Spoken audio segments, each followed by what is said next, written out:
took her from there to Honda Jet in North Carolina. Okay. To test fly a Honda Jet. What? Because why not? They. So they. It's one of these things that I don't realize all these stories I have until I start talking. Man. to people. Yeah, you got, bro. What? You got a ton of I got some stories. crazy stories. So Honda Jet reached out to me about a year and a half before this, saying, "Hey, listen, would you like to come out and film the Honda Jet? Right. We make a jet. I know about the jet. You want to film it? Sure." I didn't know they even made a jet. Bro, they make. I'm not gonna sugarcoat this, but they make the fastest, the highest flying, most fuel efficient jet in its class.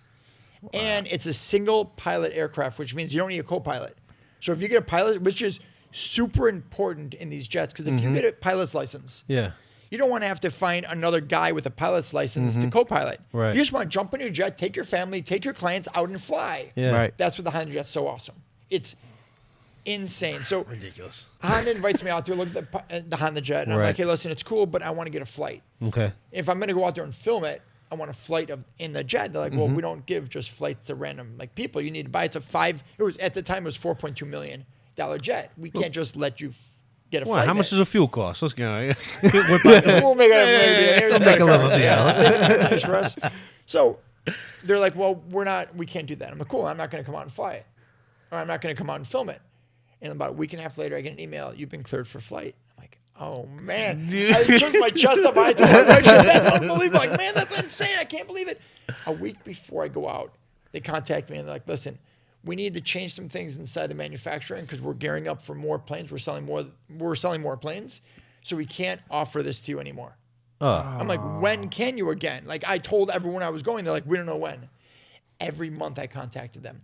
Are you ready yet? No. Are you ready yet? No. Are you ready yet? No. Finally, yes, we're ready. Awesome. So it landed perfectly. I picked up my car in New York, drove it right down to Greensboro, North Carolina. And North Carolina. Yeah. I did the whole test. I did the whole R&D and the production of the jet, which is, they make everything there except for the fuselage, which is full carbon fiber, by the way. It's, of course. My key. I have a piece of the jet as a keychain. What? Are you serious? I can't tell you where I got it, but I have a piece of the fuselage as a keychain.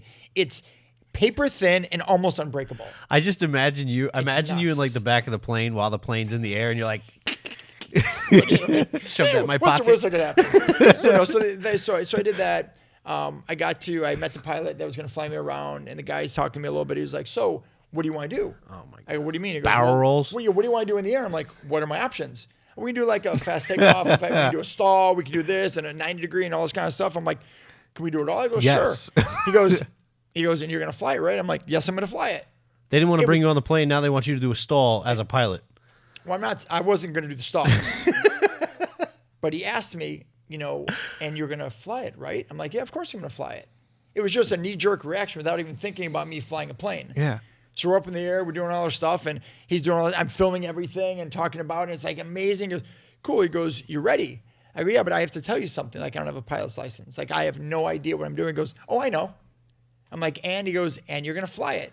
He goes, but you're going to hand fly it. He starts hitting all these buttons. Like, what are you doing? He goes, I'm turning off all the autopilots. What? No, Everything, no. Beep, beep, beep. Lights are going on. I'm like, I'm like sweating. I'm like literally just perspiring here. He goes, grab the yoke. And I'm like, uh-huh. He goes, and just hand fly it. I'm like, okay, just hand fly it.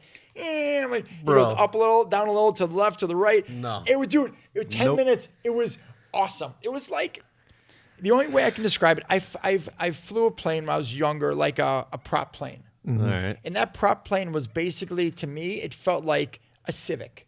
This felt like an NSX. Bro. Everything was just so quiet and so smooth and so elegant and so powerful. And it was like, We might need a life insurance sponsor for the show. it was stupid. It was so cool.